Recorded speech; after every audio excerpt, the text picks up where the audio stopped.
আসসালামু আলাইকুম রহমতুল্লাহ। সম্মানিত ভিউয়ার্স, আশা করি আপনারা সবাই ভালো আছেন। তো আমি যেই ওষুধটি নিয়ে আপনাদের সামনে আজকে হাজির হলাম, সেই ওষুধটির নাম হলো হেলফিট। তো অনেকেই জানতে চেয়েছেন যে এই হেলফিট ট্যাবলেটটি খেলে নাকি মোটা হওয়া যায়, বা এই হেলফিট ট্যাবলেটটি কি কি কাজ করে একটু বলবেন। তো আমি সেই বিষয়গুলোই আপনাদের সাথে শেয়ার করতে চলছি। আপনারা পুরো ভিডিওটি দেখার চেষ্টা করবেন। তো আমি বলবো যে এটি কী জন্য খাবেন, কত পরিমাণে খাবেন এবং এর সাইড ইফেক্ট, এবং কার কার জন্য এই ওষুধটি গ্রহণযোগ্য এবং কাদের জন্য এটি গ্রহণযোগ্য নয় সেটুকু আমি বলে দেব। তো সর্বপ্রথম আমি বলছি যে হেলফিট ট্যাবলেটটি, এটি কোম্পানি প্রস্তুতকারক হলো, এই যে এখানে লেখা আছে দেখুন, বোটানিক ল্যাবরেটরিজ ইউনানি। এগুলো মূলত ইউনানি কোম্পানি, আয়ুর্বেদিক কোম্পানিরই হয়, ঢাকা বাংলাদেশ। এগুলো লোকাল কোম্পানি, তাই এগুলো কোনো ডাক্তার কোনো রোগীকে বা প্রেসক্রিপশনে এগুলো লেখেন না বা সাজেস্ট করেন না কোনো রোগীকে। তারপরেও এগুলো আজ সব ফার্মেসিতেই অ্যাভেলেবল পাওয়া যাবে বা যাচ্ছে। আপনি এগুলো অনলাইনে অহরহ পেয়ে যাবেন। তো আমি যে কথাগুলো বলবো, এটি আপনি কী জন্য খাবেন। সর্বপ্রথম আপনার একটা সমস্যার কথাই বলি, বা এই ট্যাবলেট খাওয়ার মূল কারণটা আমি বলবো।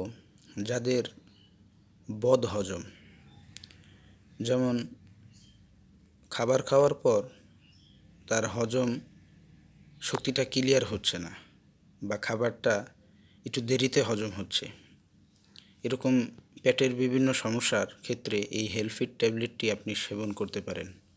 রেজাল্ট হিসেবে আপনি অল্প দিনের মধ্যেই হজম শক্তি আবারও ক্লিয়ার হয়ে যেতে পারে। এবং যাদের মুখের রুচি নেই, একদমই খেতে পারেন না, শরীরের অবস্থা দিন দিন কাহিল হয়ে যাচ্ছে, চাকরি বাকরি করেন, সারা দিন টায়ার্ড হওয়ার পরেও বাসায় ফিরে ঠিক মতন খেতেও পারেন না, তাদের ক্ষেত্রে এই হেলফিট ট্যাবলেটটি খুবই কার্যকরী। এটি আপনি 1 থেকে 3টা পট আপনি খেয়ে দেখতে পারেন। 1 থেকে 3টা পট খেলে আপনার শরীরে চেঞ্জ আসবে, আপনি নিজেই বুঝতে পারবেন যে এই ওষুধটির উপকারিতা। আবার অনেকেই প্রশ্ন করেছেন যে হেলফিট খেলে নাকি মোটা হওয়া যায়। তো আমি তাদের উদ্দেশ্য বলবো, হেলফিট খেলে মোটা হওয়া যায় এমন কোনো বিষয় নয়, কারণ এই ওষুধটি খেলে মোটা হওয়া যায় না। এটি সাধারণত মুখের রুচি ফিরায় আনে এবং এটি হজমি বা হজম শক্তির ক্লিয়ারের জন্য ভালো ওষুধ। তো এটি কারা কারা খেতে পারবে? 18 বছর থেকে 35 বছর পর্যন্ত এই ওষুধটি তাদের জন্যই গ্রহণযোগ্য।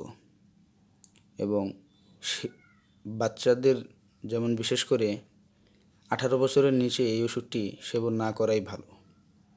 সেক্ষেত্রে সাইড ইফেক্ট হিসেবে ক্ষতি হতে পারে।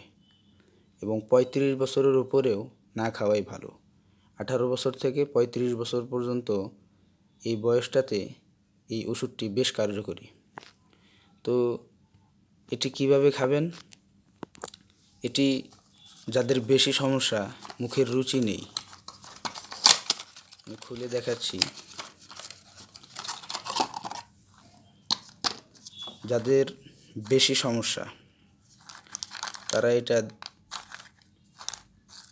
দিনে 2বার সেবন করতে পারেন, সকালে একবার এবং রাত্রে শোয়ার সময় একবার। আর যাদের শুধুমাত্র মুখের রুচি ফিরিয়ে আনার জন্য এবং হজমি শক্তি ক্লিয়ার করার জন্য, তারা এটা শুধুমাত্র দুপুরে একটা খেলেই হবে। দেখবেন 1 মাসের মধ্যে আপনি যদি 1 থেকে 3টা ফাইল এরকম খেতে পারেন, তাহলে আপনার শরীরে চেঞ্জ আসবে এবং আপনার রুচি শক্তি আবার ফিরে আসতে পারে। তো এর সাইড ইফেক্টটাও আমি বলছি। এগুলো মূলত ব্র্যান্ডের কোম্পানির নয়। লোকাল কোম্পানি প্রস্তুত করার কারণে এগুলো তেমন ডাক্তাররা সাজেস্ট করেন না। তো এর পার্শ্ব প্রতিক্রিয়া হচ্ছে এগুলো দীর্ঘদিন সেবন করলে আপনার কিডনিতে সমস্যা হতে পারে, আপনার কিডনির ড্যামেজ হয়ে যেতে পারে। তাই সাপোর্ট হিসেবে এর সাথে আপনি ভালো হজমি শক্তি ক্লিয়ারের ডম্পেরিডন ট্যাবলেটগুলো আপনি গ্রহণ করতে পারেন ক্ষতি থেকে বাঁচতে। তারপরেও সাইড ইফেক্ট থেকেই যাবে। তো আপনি এগুলো দীর্ঘদিন সেবন নাই করলেই আপনার জন্য ভালো। আপনি 1 থেকে সর্বোচ্চ 3টি ফাইল এগুলো সেবন করতে পারেন, তার চেয়ে বেশি খাওয়ার চেষ্টা করবেন না। তো আশা করি ভিডিওটি দেখে আপনারা উপকৃত হয়েছেন। আজ এই পর্যন্তই। ধন্যবাদ।